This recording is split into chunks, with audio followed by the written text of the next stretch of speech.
Olá, bem-vindos ao Não Gritos, olha aos vizinhos, desta feita com uma ameaça de chuva aqui no quintal da Casa Independente, mas vamos ver se nada acontece. Hoje tenho comigo o António Brito Guterres, enfim, investigador de estudos urbanos, dinamizador de comunidades, de alguma forma também nos últimos anos muito conhecido, quase, eu diria um bocadinho que o conceito de cidade invisível, curiosamente, tu deste-lhe imensa visibilidade.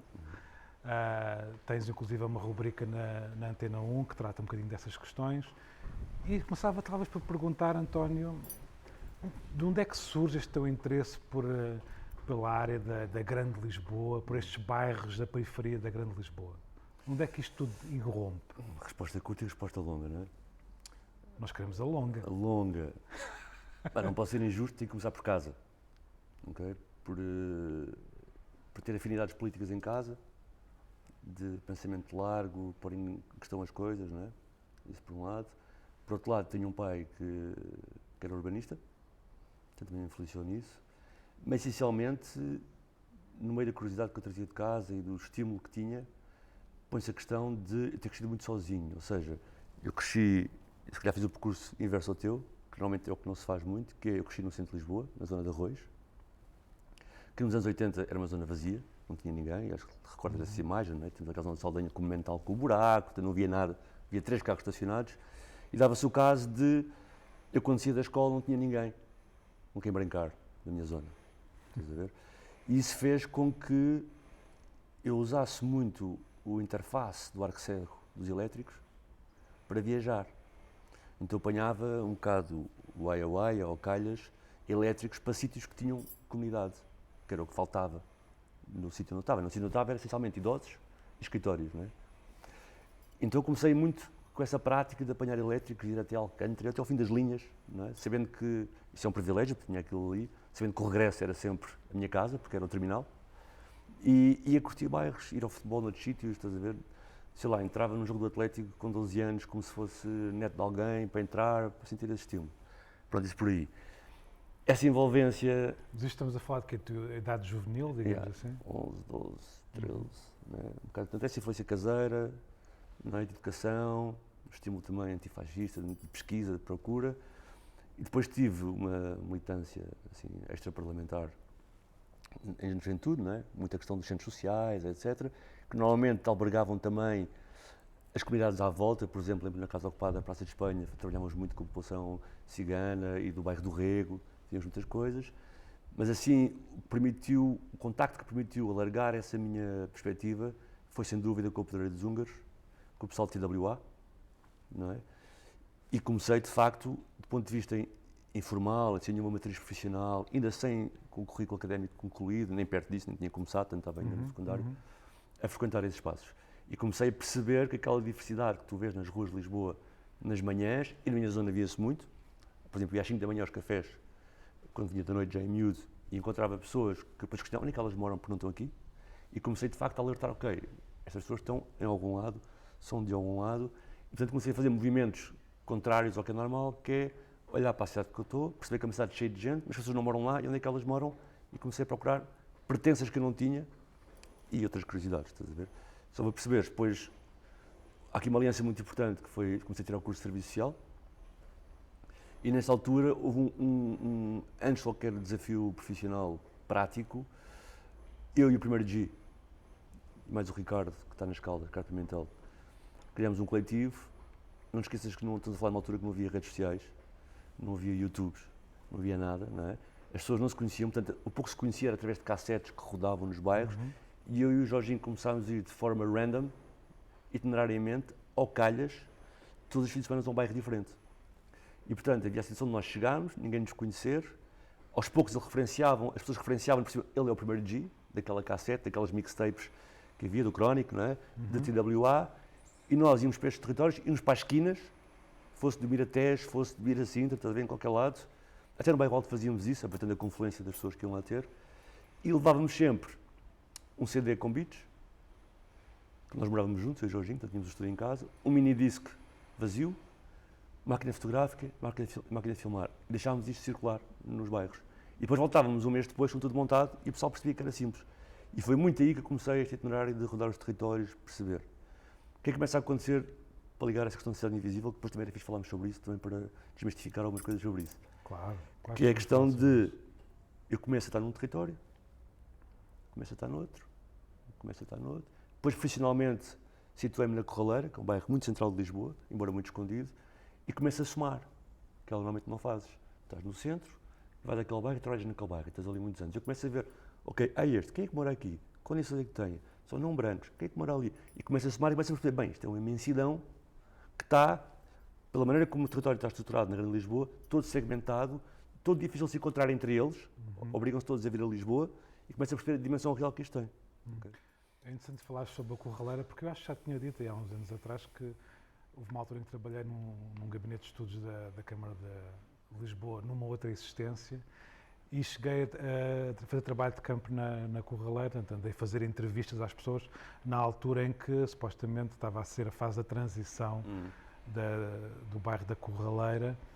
E uma das coisas que mais me marcou, falando com essas pessoas, e é uma coisa que eu acho que é recorrente que tu verbalizas nas tuas reflexões sobre as comunidades ditas invisíveis, é precisamente a possibilidade nesses espaços, independentemente das condições socioeconómicas, e claro que eu não estou a romantizar, não quero romantizar, evidentemente, essas questões, mas o que mais me emocionou, se tu quiseres, foi perceber que, para já, muitas das pessoas não queriam sair dali.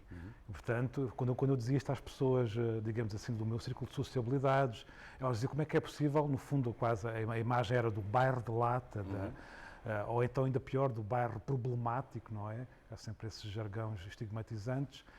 E as pessoas, a maior parte delas, não queria sair dali, e não queria porque tinham, evidentemente, ao longo de uma série de anos, criado relações de entreajuda, de vizinhança, de grande cumplicidade. E tu tens uma frase que me marcou imenso, posso dizer, há uns anos atrás, e acho que foi num simples post de Facebook que eu li teu, em que tu dizias que é preciso não esquecer que naquelas comunidades o amor também irrompe. E acho que foi isso mesmo que eu senti nessa fase em que estive a fazer trabalho de campo na Corraleira, eu estava inundado de relações de amor também. E às vezes nós esquecemos disso, isto sem, mais uma vez reafirmo, sem idealizar, evidentemente, essas comunidades. Olha, o amor faz parte, não é? E parece às vezes uma idealização, mas não, é algo importante na vida das pessoas. Agora, nós temos muitas vezes as políticas públicas que supostamente refletem os direitos que estão na Constituição, foram muito segmentados, não é? A habitação, a saúde, não sei o quê, não é? E tu, de facto, na maior parte dos casos, não foi em todos, porque havia casas boas, deves ter presenciado isso, na maior parte dos casos as pessoas tiveram uma casa melhor, okay? Mas tudo o resto perderam. E, portanto, quando tu passas por uma casa, portanto, ou seja, a noção de habitação teve lá, e QB, porque podemos dizer que não é grandes construções, não é? Mas depois, tudo o resto que faz a tua vida... só uma coisa, não se esqueça que estamos no panorama de Portugal entre a União Europeia, passado uns 10, 15 anos estamos a realojar as pessoas, há uma promessa qualquer de pleno emprego, uma promessa funcional, todos vão ter educação, todos têm saúde gratuita, e nós sabemos que depois disso não existe. Então as pessoas passaram por uma miragem de ter uma habitação, de ter uma vida que ia ser assim, e depois de facto não foi. Elas continuaram na base da sociedade, e o ano passado a OCDE lançou um estudo sobre isso, que é interessante, e na Corraleira é importante do ponto de vista de impacto, porque a Corraleira tem quase 100 anos. Portanto, não é daqueles bairros que veio dos anos 70, é muito antigo. E, portanto, esse estudo da OCDE diz que 5 gerações é o que é necessário para saíres do ciclo de pobreza em Portugal. E as pessoas da Corraleira não estão todas. Pronto. Isto para dizer o quê? Deu-se a habitação, mas não se deu a habitar. Não é? E, portanto, tu, ao teres posto as pessoas em habitação e não tens pensado nas relações de vizinhança, nas relações de entreajuda, em toda aquilo que o amor te dá, e até do ponto de vista macroeconómico, o valor, mais-valia que isso traz, as pessoas perderam essa mais-valia. Essa mais-valia é mais importante para elas do que a habitação. Claro. Okay? Porque, por exemplo, eu se preciso de trabalhar e não tenho uma rede de vizinhança que fique com as minhas crianças, eu não vou trabalhar. Coisas muito simples, mas que valem imenso, estás a ver? E isso perdeu-se. E o que eu sentia na Corraleira, no realojamento, porque eu estive na Corraleira antes, por questões recreativas, dá para assim dizer, mas depois estive profissionalmente, aquilo que tu sentes é que havia uma negligência completa do público e privado sobre aquelas pessoas, que elas auto-organizaram-se para ultrapassarem isso, não é? Mas isso deu-lhes conquista de lugar. Este espaço é nosso. E quando tu chegas ao realojamento e és realojado, por exemplo, sem um espaço de recreio para as crianças, sem um espaço de estar para os adultos, sem um campo de futebol, sem um jardim, com a diferença crucial que é que tu já não podes construir isso por ti. Sim. E tu antes construías. Claro. Estás a ver? E às vezes, mas ainda hoje há essa romantização dessas pessoas. Por exemplo, tu mais rapidamente entras na lógica, e eu acho bem do ponto de vista da democracia, não é isso que estou a dizer, de estas comunidades têm que participar nas coisas, não é? Do que em outros locais. E o que é curioso é, há um exemplo muito interessante ali nos Loios, que tem uma praça central. Aonde? O bairro dos Loios, em Chelas, que tem uma praça central muito semelhante àquelas do centro de Lisboa, praça vazia, etc. Que foi feita logo a seguir à Expo, com restos de materiais, etc. E há um caso curioso, que é, há um filme chamado A Praça, onde investigar, que retrata quase um one-shot, 900 dias dessa praça. E o que é giro é que antes da praça ser construída, a praça é vernacular, tem uns balões feitos pelos moradores, as casas foram ocupadas, atenção, as casas dos Loios é o edifício Pantera Cor-de-Rosa, muito conhecido, premiado, as casas foram ocupadas por moradores de um bairro de Alvalade e depois construíram um espaço físico à sua maneira, com jardins, parque infantil, etc. E tu vês a imagem da praça como uma espécie de mercado levante, com uma espécie de centro recreativo para as crianças brincarem, em vez das pessoas ir ao mercado, os miúdos lá, e de repente vão ter com os moradores, vamos reformar, para que vocês querem fazer? E as pessoas não participam muito. E para que as pessoas não participam? E as pessoas dizem assim, nós queremos uma praça, assim, como o Jardim da Parada. E isto é curioso, porque as pessoas sabem o que é uma boa praça. Claro. Mas depois tu teimas em não o fazer. Não, vocês têm que participar, etc. Então o filme mostra toda a parte da obra da praça. As pessoas, quando a praça está em obras, cheia de material, os cães, os miúdos apropriarem-se do material, e depois mostra a inauguração da praça vazia, e ninguém lá no meio. Ninguém quer estar no meio daquela praça. Estás a ver? E portanto esta questão de conquista de lugar, sentir que o espaço é nosso, é importantíssimo. Estás a ver? E isso deixou de haver nos bairros de alojamento com esta pior condição, que é tu não o podes resolver, tens que pedir autorização, tens que construir não sei o quê, não é? E antes, tu, no bairro antigo, tu construías a cooperativa, construías os banhos públicos, construías o campo de futebol, tu construías tudo, deixou estar nas tuas mãos. Estás a ver? Aí há uns 2 anos também movido por ti, ficou a minha filha, enfim, ficou um grupo de pessoas, algumas delas que tu também deste ter levado para lá, a um passeio, digamos assim, por uma expressão, e era essa expressão que eu queria que tu comentasses, que eu nunca mais esqueci, foi um passeio pelas costas de Lisboa. O que é que são para ti as costas de Lisboa? Ok, isso é visto porque isso foi um mapeamento feito coletivo, ou seja, nós naquele bairro, neste caso é os realojamentos da Corraleira, reunimos durante várias semanas com o mapa na parede e, exatamente por esse diagnóstico que estamos aqui a falar, que era todas as alterações que estavam a ser feitas ao bairro, todas as medidas de política estavam a ser feitas com base numa governação que é real, mas está muito longe dos moradores. Que é aquela governação que junta as juntas de freguesia, uma outra associação, e que toma decisões sobre o território, mas os moradores não estão envolvidos nisto. Não é? Ou não ser muito naquele aspecto de unirepresentação, naquele morador conhecido, etc. E o que este diagnóstico permitiu fazer foi isto que eu falei há pouco, as pessoas não estão filiadas ao território, as pessoas não sentem que o espaço é delas, e isto é notório em várias coisas. Tu viste agora o debate sobre Chelas e Marvila e esta questão da nomenclatura dos sítios.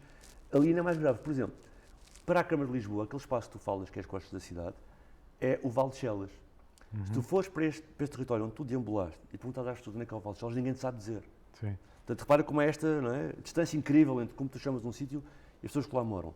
E toda esta matriz de conquista de espaço, de construir o amor, de construir uma relação entre pessoas na cidade, foi apagado, deixou de ter nomenclatura. O Corraleiro deixou de existir. Não é? Para as pessoas dali eu vou aos Talibãs, que é a Rua João Nascimento Costa, eu vou aos Amarelos, ou aos Americanos, aqui todo lavrado, tanto até o nome que as pessoas atribuem àquilo perdeu-se.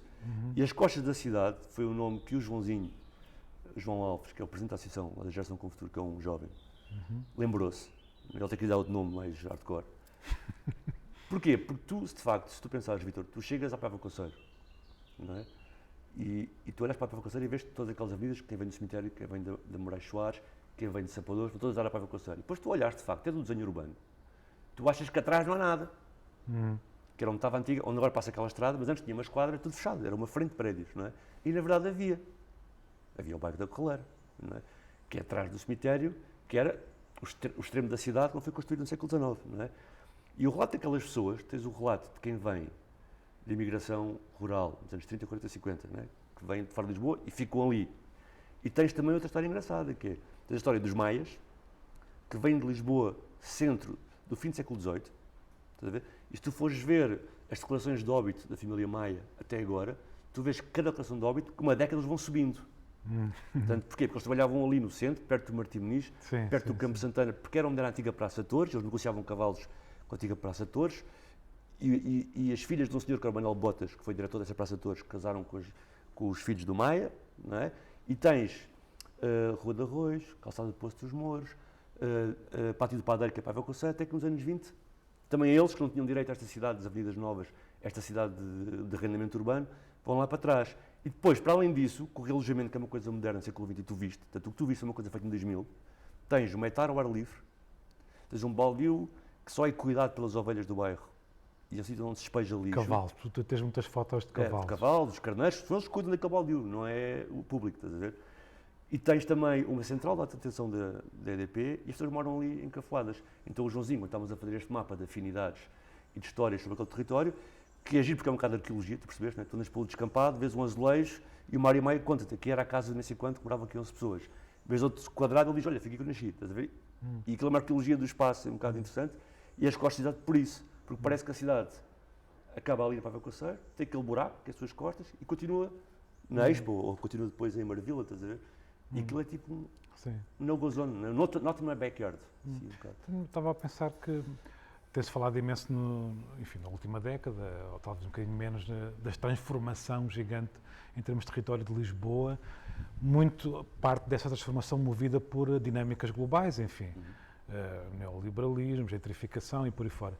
E a minha questão era se, nesses contextos que tu conheces melhor que ninguém, tu achas que essas dimensões globais também têm interferência, também, de alguma forma, também transformam o território? Completamente. De várias maneiras, posso dar 2 exemplos concretos. Por exemplo, se tu chegares ali, na hora de falar da Corraleira, e podemos usar isso como temática, o espaço de acolhimento, de produção destas pessoas era a indústria, que havia ali na zona oriental da cidade. Não é? De repente, esta transformação, e há bocado ainda falámos, quando falámos de relojamento, não é por acaso, que se dá numa época de transformação da economia da cidade, uma economia quase exclusivamente informacional e de serviços. Não é? Estas pessoas não deram esse salto, ou seja, quando deixou de haver indústria, estás a ver, não lhes foi dotada das condições de estudarem, de readequarem, de fazer o upskilling, etc. E, portanto, elas são um bocado, como às vezes aparece no The Wire, representados, os despojos deste capitalismo, estás a ver? E, portanto, imagina, e tu viste agora com a pandemia, né, isso aumentou imenso nestes casos, e vias muito no bairro, que é a paisagem que tu vês de imensos jovens que não têm onde brincar, de imensos homens e mulheres adultas na rua, pessoas em idade ativa, não é? É consequência, por exemplo, desta dimensão global, é consequência da descentralização dos meios de produção do setor secundário do sul do mundo, é consequência de transportares uma coisa com uma pegada ecológica económica, uma pegada ecológica enorme por trás do material de Vietnã ou Tailândia, por um barco até cá, portanto assim, vê-se claramente. De outra maneira que se vê é, tu tiveste, como eu dei o exemplo da Corraleira, e como tu sabes, nos anos 70, perto de onde tu vens também, aquela zona toda de Val da Amoreira, Baixa da Banheira um bocado, a zona à volta de Almada, a zona à volta das estradas militares todas de Lisboa, né? Tipo de Loures até Miraflores, passando pela Amadora, havia aqueles bairros, não é?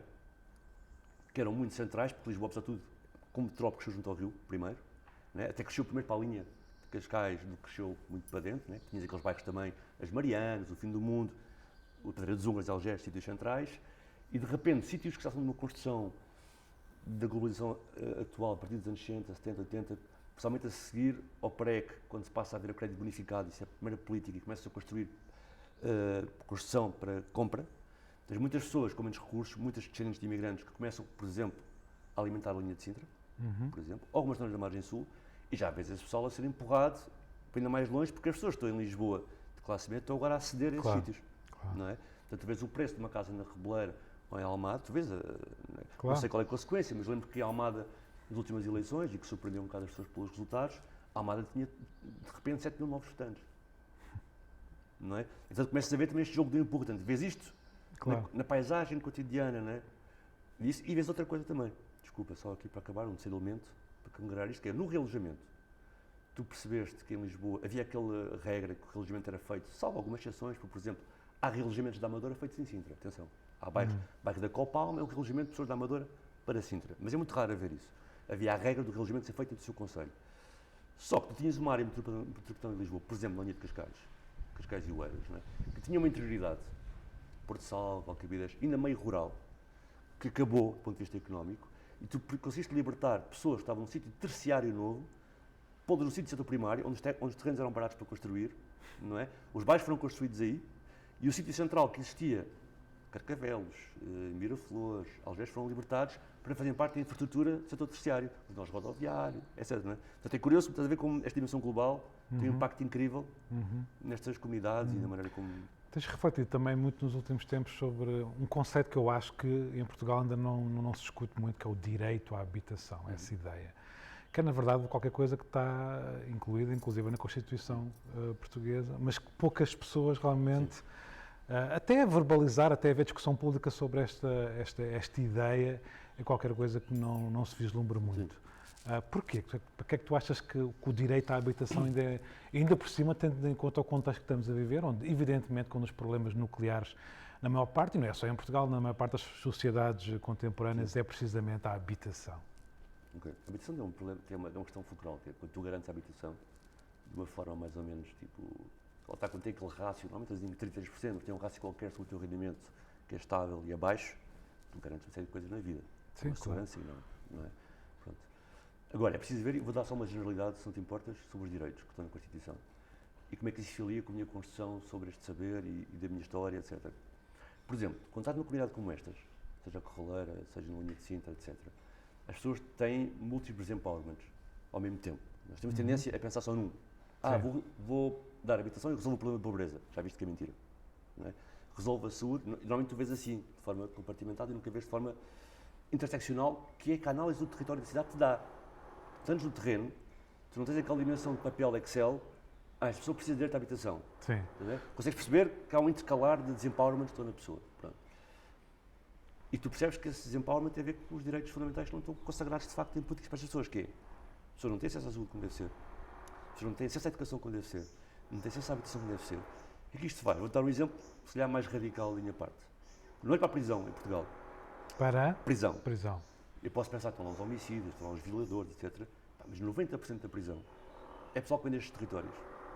E, portanto, de algum modo, se pensares bem, não vou dizer vá, porque eu faço parte de familiares que vêm desta geração, não são presos políticos, mas são presos de política, de facto. São pessoas que estão ali porque não acederam realmente a estes direitos. Pronto. A parte da habitação, porque é também interessante discutir aqui em Portugal.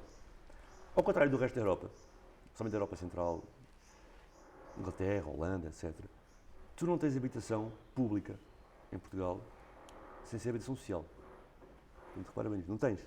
Não é? E ainda há outro nexo de bias, que é, na generalidade, quem mora em habitação social, por exemplo, em Lisboa, é tudo pessoas que vêm num fluxo de imigração, seja rural. Has de reparar, não tens ninguém na habitação social que não seja num percurso qualquer de migração interna ou externa e ir parar a uma periferia da cidade e ficar ali. Não é? Portanto, as pessoas em geral, e agora fala-se muito disso, eu às vezes também brinco com isso, porque a classe média está a ser atingida. Claro. Porque aquilo que eu te falei há pouco, dos exemplos que eu te dei de realojamento, isso foi gentrificação. Eu nobilitei Miraflores, entre aspas, ao tirar de lá para Zungas, Santa Catarina, e construir lá umas penthouse e etc. Estás a ver? Claro. Portanto, isso já foi, só as pessoas não falaram dessa maneira. E o que é curioso, visto como é a distinção, quando tu falas em comunidades consideradas pobres ou racializadas, tu falas em política social. E eu dei-lhes o direito à habitação. Já viste? Isto é curioso, e quando tu, no resto não falas assim, não é? Portanto, ou seja, quase uma coisa que às vezes sabes não deu tanto resultado, tu dizes, não, mas nós cumprimos a Constituição, e as pessoas estão muito afastadas para saber e para zelar e sufragar se realmente isso aconteceu. Não é?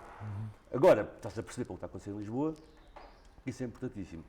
E com um extra que é a questão da bolha, não é? Eu também fui daquelas pessoas que achei que isto vai arrebentar, etc. Mas de facto, penso, a área metropolitana de Lisboa é muito pequenina, e nós temos uma dimensão ainda muito paroquial sobre ela, pela maneira como segmentamos, mas é muito pequenina para a quantidade de dinheiro global que precisa de fluir e ser especulado. Muito pequenino, não é? E nós pensamos, uma vez fui há uns anos a um debate em Setúbal sobre a construção de um condomínio em frente a Detroit, um debate de Setúbal em frente a Detroit. E as pessoas de Setúbal estavam muito impressionadas porque aquilo ia acontecer. Eu disse, pá, mas Setúbal fica a 50 km do aeroporto, isso não é nada. A perspectiva global não é nada, não é? Tu vais a Malpensa, em Milão, e é normalíssimo que seja uma hora de viagem, estás a ver? Portanto, um estrangeiro que chega aqui com dinheiro e que está a 50 km de uma casa de luxo em frente ao Sado, é bestial e é ótimo, não é? E, portanto, e esse dinheiro não vai parar de fluir, porque tu, se reparaste, estão a ter várias direções. quando estava a Europa em baixa, tinhas os BRICS. Quando os BRICS estavam em baixa, tinhas não sei o que vai. Portanto, há sempre dinheiro a circular, Claro, a ser claro. especulado, e portanto tens de facto de olhar para isso com atenção, estás a ver? Para ter garantias fundamentais. E a habitação, sem dúvida, dá-te uma estabilidade, até de acesso aos outros direitos. Claro. A minha questão era se, nessa tua relação de proximidade com esses territórios e com as pessoas, evidentemente, é disso que estamos aqui a falar, tu sentes que há uma nova consciência das novas gerações sobre todos esses mecanismos que tu estás aqui a desenvolver, na minha visão, estou completamente de acordo contigo. Ou seja, se de alguma forma, eu acho que, apesar de tudo, numa primeira gerações anteriores, eventualmente essa possibilidade de culpabilizar as pessoas nessa dinâmica do cariz individual, de alguma forma vingava, e as pessoas ficavam muito confusas, porque precisamente não tinham consciência dessas dinâmicas, se tu quiseres, locais e globais, porque elas misturam-se, onde precisamente não conseguiam, se tu quiseres, pensar politicamente sobre essas questões. É disso que estamos aqui a falar. Tu achas que hoje em dia as novas gerações já têm uma nova consciência e já conseguem perceber aquilo que são, enfim, as responsabilidades individuais, porque evidentemente que as há também, cada um de nós tem, mas as responsabilidades coletivas de nós enquanto cidadãos e enquanto identidade política. Estás a falar em geral nestas comunidades? Pois é, tens razão, se calhar não sei porque é que estou a fragmentar, na verdade. É uma questão também, Não, porque é diferente. Ou seja, internamente... Eu estava a apelar à tua proximidade com essas comunidades. Sim, então. E, nomeadamente, estou a pensar, por exemplo, no programa de rádio que tu fazes, onde vais buscar diversos atores, diversos agentes, diversos intervenientes nessas comunidades, e parece-me que, pronto, nas coisas que eu ouvi, que a maior parte tem um pensamento político. Sim. Acho que completamente está a acontecer e estás até, aliás, viver globalmente na sociedade portuguesa a consequência dessa visão política destas comunidades. Mas tu tens, isto é muito curioso, porque tu podes fazer uma extrapolação em vários níveis. Por exemplo, dá um exemplo, quando um bairro é realojado, e é realojado em vários bairrinhos, tu vais-te reparar que acontece aos grupos de música nesses bairros. Eles praticamente desaparecem, estás a ver? E depois demoram cerca de 15 anos a aparecer novos grupos nos territórios já fragmentados de realojamento. E o que estás a dizer é igual. O realojamento confunde as relações de vizinhança, confunde o sentido de comunidade, e são as novas gerações que já estão nestes territórios que estão a construir esse senso, estás a ver? E o que está a acontecer neste momento, quando tu tinhas, ainda nos anos 80 e nos anos 90, as sobras de uma geração do direito à habitação, dos bairros de brancos, apesar de tudo, estás a ver? Porque a questão da imigração e a questão da nacionalidade e a questão dos documentos põe-te em xeque de uma forma incrível em relação ao que tu podes fazer enquanto cidadão, não é? E uma das consequências da minha conversa é essa, é esta mistura entre cidade e cidadania e ela não existir. As pessoas nestes territórios não têm acesso à cidadania, não é? Quando chegam ao centro, porque a política pública está dependente da tua localização. E, portanto, se eu nasci naquele bairro, eu vou ter acesso àquele centro de saúde que diz que não me atende ou que eu tenho que pagar 50 euros ou 35 euros porque não tenho não estou legal, não é? Que quando eu tiver que fazer um exame nacional, seja lá em que grau for, deixo de poder continuar na escola, porque não tenho documentos, não é? Portanto, não posso votar, tem estas coisas todas. Mas, essencialmente, tipo, há uma nova geração, pessoas que estão-se a organizar coletivamente, não é? Então tem uma força incrível, portanto, já não é aquela que sobrou do tempo do casas sim, barracas não, direito à habitação, já é uma nova geração mais ligada às questões culturais, sociais e políticas, não é? E, portanto, tu vais, sei lá, ao bairro do Rei, tens a Passa Sábio, que é uma associação, tu vais à Correia, tens a Associação com o Futuro. Tu vais à Cova, por exemplo, tens uma geração diferente da Cova que tomou conta do Moinho, não é? Que são líderes do Moinho e que são, já não é aquela geração do início, não é? Tu vais à Serra dos Vinhos, tens a Jipang, tu vais à Boba, tens os Cavaleiros de São Brás, consigo, vais à Vala Moreira, estás a ver? Portanto, está a começar a acontecer isto. E a pandemia permitiu outra coisa interessante, que é, quando são as organizações de sociedade civil que vivem de uma economia de pobreza, desenvolvimento, etc., como quiseres chamar, porque há várias visões sobre isso, recuam e desaparecem, porque estão em confinamento, esse pessoal que estava numa lógica de construção política, cultural e social, assume a parte de emergência dar a cara. E ganha uma preponderância que agora, quando as decisões voltam, estou aqui estes. E mais do que isso, começaram-se a andar em rede. Agora, eu não tenho dúvidas que isso faz parte do conflito existente hoje em dia, porque há uma visão da sociedade portuguesa em geral de muita condescendência em relação às pessoas imigrantes que moram nestes bairros, e não é por acaso que são os imigrantes que moram no contexto próximo colonial português que moram nestes bairros, se tu reparares, há uma correlação estreita, não há brasileiros a morar nestes bairros, não há outros imigrantes a morar nestes bairros, a não ser as pessoas terem esta relação colonial. Portanto, é interessante também que Lisboa, a seguir a libertação dos países, a seguir a sua independência, ela própria transforma-se em ficar com um formato mais colonial ainda.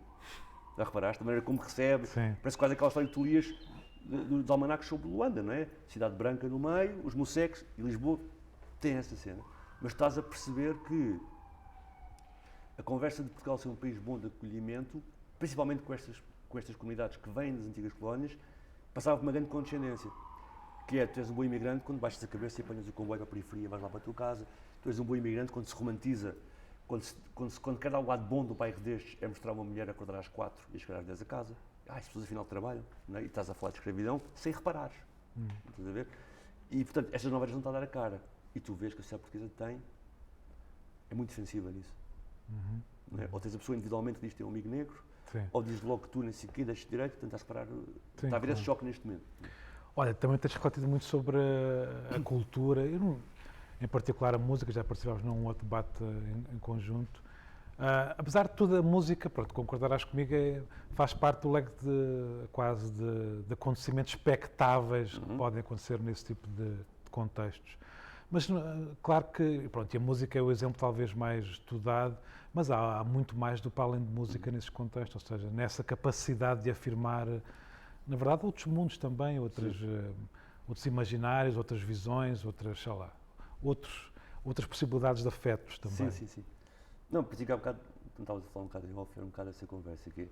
O António da cultura, etc. E tu pensas, e às vezes convidam para isso, mas a verdade é que é a minha lógica de trabalhar no terreno com as pessoas, de olhar para a cidade desse modo, que me permite olhar para a cultura e para a expressão cultural e artística como um alerta, não é? Quando eu fiz aquele TED e falava aquilo do crioulo e comparava os YouTubes formais, editoras dos artistas da Top 10 e que têm certo tipo de views e depois dizia às pessoas, olha, atenção, sabem que Lisboa fala-se outra língua, que é o crioulo?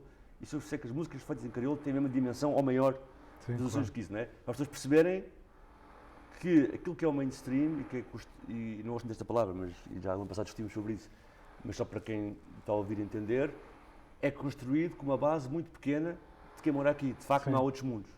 Não é? Portanto, os outros mundos que podem ser Lisboa, e é engraçado quando nos interessa, do ponto de vista cosmopolita, quando vendemos a imagem de Lisboa, e lembras-te da altura da Expo, foi quando se fez documentários a vender que o fado vinha do Lundum e da Fofa, com os ciganos, e que era uma coisa cosmopolita, tal como agora dizes e queres retificar Lisboa na Unesco como Lisboa Cidade Global e mostras uns quadros em que mostra a diversidade já no século XV da cidade de Lisboa, não é? Mas depois, de facto, no dia-a-dia, os sítios de decisão política, isso é muito complicado no sentido de Lisboa, decisão política, cultural e económica são os mesmos há 500 anos. Os mesmos espaços, as mesmas praças, estás a ver? E, de facto, tu não tens esta introdução destes mundos todos que estão em Lisboa como fazem parte da colheita coletiva, não é? E depois também tens razão, estás a dizer que a música, de facto, é o sítio que começou a ter resultados mais cedo, mesmo assim muito atrasado. Eu lembro que conversava com o Alexandre e com o Vils na altura e ele mostrava-lhes as visualizações, porque eu estou a falar, quando dei aquele exemplo, era rap em crioulo. A minha ideia era quase mostrar algo muito underground. Mas se eu mostrasse uma coisa tipo DJ Telly, as pessoas percebiam que tem milhões e milhões de views consecutivos, não é só uma música, estás a ver? Isso quer dizer alguma coisa. Principalmente se eu for ao Analytics e perceber que esses milhões de views são na Grande Lisboa, não é? E de facto, eles começaram a criar estruturas, muitas vezes sem editoras, e depois começaram a ter os festivais e ir buscá-los. Temos que ir buscá-los. Só que mesmo assim, ainda há muito esta associação, e por culpa do que falámos há bocado, dos direitos não estarem de facto consagrados para as pessoas, de haver uma associação, e agora falando um bocado de Lisboa colonial, do que estes mundos podem dar com o corpo, com o futebol, com o atletismo e com a música, com a expressão artística, né? E não ter nas outras dimensões de tomar a decisão. Lado performativo, pronto, isso é interessante. Claro que a música é mais fácil, só que a questão relacional, tu sabes que Lisboa, por questões até culturais densas, porque tem jacarandás que vieram do Brasil, porque tem muita comida, essa coisa toda, o pessoal acha que Lisboa... Particularmente visíveis nesta altura do ano. Sim, tem um consumo lato do ponto de vista de oportunidades, e por exemplo, se comparares com a Espanha, Lisboa é muito mais oriental, tem muito mais coisas que vêm daí, etc. Só que Lisboa é propícia para o consumo, desculpa a expressão que eu não gosto, mas só para brincar um bocado com isto, étnico, estás a ver? Mas não na relação, e portanto, eu posso estar perfeitamente no transporte público, ir para o centro de Lisboa, para uma sala consagrada, ver um espetáculo de música africana, e estou cheio de medo dos negros que estão no meio comigo, não é? Portanto, é preciso diferenciar. Sim. Tem uma capacidade de intrusão, se calhar mais nos jovens, tem uma capacidade de, e tu vês, as semanas académicas estão recheadas destes artistas que vêm da periferia, né? E mais do que isso, o que está acontecendo novo aqui o que está acontecendo novo também em Lisboa e que pode ser interessante no futuro, Posso dar o exemplo do Unidigras, do Tristano e da crew toda está ali à volta, o Diogo, o Bruno, etc. Que é estabelecerem os coletivos na periferia, tal como no ponto de vista mais mainstream, o Plutónio diz-te que mora no bairro de Cruz Vermelha e vai lá ficar. Portanto, não é esta cena, está um bocado a ganhar este peso, esta questão de eu não vou sozinho conquistar Lisboa, não, Sim, eu fico sim. aqui e vou mostrar que isto existe, e etc. Portanto, está-se a fazer um caminho, estás a ver? Mas a parte da música ainda é muito só consumo, não é? Tipo, Sim, não permite ter aquela vivência, perceber quais são as diferenças das vivências e até o discurso enfim, dos milhões de views já foi apropriado também pelo centro, pelo mainstream, Claro. se tu quiseres. Bom, adiante. Exatamente. Mas agora queria falar um bocadinho sobre ti, independentemente de todas essas questões que te apaixonam, que é de ti enquanto, se quiseres, claro, vais testar a palavra, mas enquanto consumidor também. O que é que música, por exemplo, é que tu ouves? O que é que tu ouves? É complicado, porque as influências são várias. Tens aquela influência, anos 80, de ir para a praia, com os tios e os pais, que é ouvir o quê? Dire Straits, E gostavas de Dire Straits? Bruce Springsteen, Ai, esse tipo de discurso, estás a ver? Depois tens a versão jovem do punk e do hardcore e do hip hop francês, não é? francês em específico? Específico. Pelas questões políticas, pela proximidade da língua, se calhar para ser diferente, se calhar perguntava um sítio mais à margem, para ser diferente, não ouvir, claro que ouvia o americano também, não é? Pronto. E depois tens aquela parte que é a descoberta do jazz, não é? Que é sempre importante. Depois tens a parte também, que vou consagrar desta maneira, não muito boa, de músicas do mundo, né? De perceber, eu não gosto muito do label da coisa, mas Claro, sim. perceberes a dimensão cultural e social à volta de cada música que tu ouves e consegues chegar a um número maior. E depois tens a cena, que às vezes eu brinco, digo que a música está no meu carro, que é a música de trabalho, que é eu andar no bairro e enquanto o menino toma lá a minha música, enquanto o outro puto que me dá não sei o quê, e portanto, estás a ver, em casa, hoje essencialmente de vinil, e essencialmente jazz e os rocks dos anos 80 e 90. Dire Straits. Sim, com música brasileira no meio, pá, com muito jazz, com muito funk no meio, muito, estás a ver? E depois no carro, estou a ouvir as músicas da street, basicamente assim a divisão. E essa relação informal que tu estás a dizer que desenvolves com as pessoas desses territórios, dessas comunidades que te dão cassetes, isso ainda é uma coisa muito presente hoje em dia ou é só de vez em quando? Ou seja, essa coisa quase da troca, da partilha, há essa relação de identificação contigo ainda? Completamente. Porque eu vou, imagina, eu chego ao Pendão e há lá um estúdio comunitário. Desculpa, o Pendão é onde? Em Queluz. Queluz. E imagina, tu tens o pessoal mais velho do Pendão que eu conheço e cantava. Agora tens os miúdos novos, eu fico atento, e fico lá a ouvir e vejo o que eles estão a ver e vou sacar e vou ao YouTube deles sacar. Portanto, a questão também da proximidade física permite-me estragar o algoritmo. Portanto, não estar só colhido pelo que o algoritmo dá, não é? A seguir, pronto, mas aí é mais diferente, estou na Corroleira e tal, Nininho, não sei o quê. Vou ao Val da Moreira, encontro o David, que é o sócio do Rafa G, olha, não sei o quê. E, portanto, essa parte presencial permite-me sair do algoritmo. E vejo as coisas que estão a nascer, seja, há uns anos estou no Pendão e descubro o Maboco, se calhar antes de estar na Príncipe, e estou a ouvir as coisas dele, estás a ver? Portanto, esta questão de presença e de ouvir acontece. E depois também há outra coisa, que é, por eu circular muito por esses territórios e para ver, em cada um deles tenho 2, 3 pessoas que são minhas amigas, de referência, também é ao contrário, que é, António, ouve lá isto. Claro. Ou o miúdo contacta-me, ouve lá isto, estás a ver? E portanto há esta ligação muito, sim, da presença ainda existe. Já não é como antes, porque tipo, se for há 10 anos, isso era físico também. Era toma o CD. Não é? Mas isso não acontece porque há pessoas que têm essa lembrança física que querem ter, não é? Quando eu vou ali ao Monte Caparico, encontro a Joana na rap, está aqui o meu CD, e eu compro. O carro não tem CDs e compro, não é? Mas antes tinha muito isso, não é? Agora é mais esta relação de saber quem é a pessoa, perceber o contexto em que ela está a fazer aquilo, isso faz com que não esteja só submetido ao algoritmo. Só uma última questão, há bocado falaste da praça, das praças de Lisboa, e evidentemente eu lembrei-me que tu estás também, uma das tuas reflexões dos últimos tempos também tem muito sobre, e é um tema muito presente no espaço público, que é a memória colonial, evidentemente, e sei que estás a desenvolver também um trabalho sobre isso. Queres-me falar um bocadinho sobre isso? Porque evidentemente que continua a haver uma grande divisão na sociedade portuguesa e ainda há uma grande negação da forma como essa presença realmente, pode ser vista de uma forma aviltante, agressiva, violenta por tanta gente. Sim. Infelizmente acho que isso não acontece. Acho que não há uma grande divisão. Acho que há um relaxamento geral e uma anemia geral em relação a esse status quo. As pessoas, com naturalidade, visitam a Torre de Belém, vão a Jerónimos sem se lembrarem que os Jerónimos foram construídos com... Mesmo depois do fator estátua Padre António Vieira, achas que isso é Acho que essa... não. Acho que mesmo assim o fator estátua Padre Vieira é muito nicho a nível da discussão. Não é uma coisa geral. Sim, claro, tens razão, sim. Portanto, a nível mesmo global, isso não existe. E depois tens que compreender outra coisa, que é a maneira como esses desafios se põem na Grande Lisboa é diferente de como se põe no resto do país, onde não têm a testemunha, a coexistência com outras comunidades que vivem isso. Claro. Não é? Agora, de facto, tu andas por Lisboa e sabes que Lisboa, e as partes ricas, e as partes que são...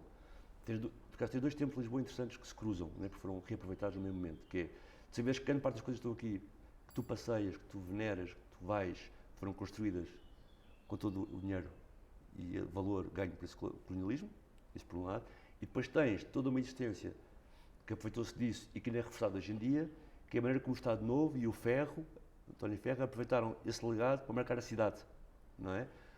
Nomeadamente o Castelo São Jorge, que tu sabes que é uma invenção, a nível daquilo era um quartel transformado, o Martim Muniz, tanto aquele centro de espírito do novo homem português, não é? De 1940, 1640, 1940, não é?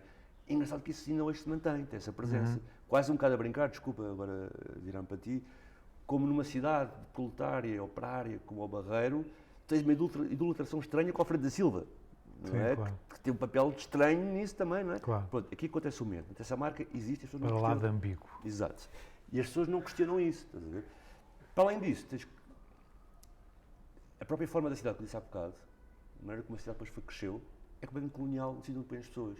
Então, isso é uma discussão que eu acho que nós estamos aqui a ter os dois, que eventualmente quem verá isto está dentro dela, mas é uma discussão de nicho, não é uma discussão... Sim. Tu viste agora na telescola, por exemplo, que toda a gente perceberia, incluindo quem está no Ministério a fazer isto, que é um espaço ultra sufragado, porque a sala de aula de repente tem milhares de pessoas que podem olhar para aquilo, e repara que tinhas lá nas mercadorias escravos.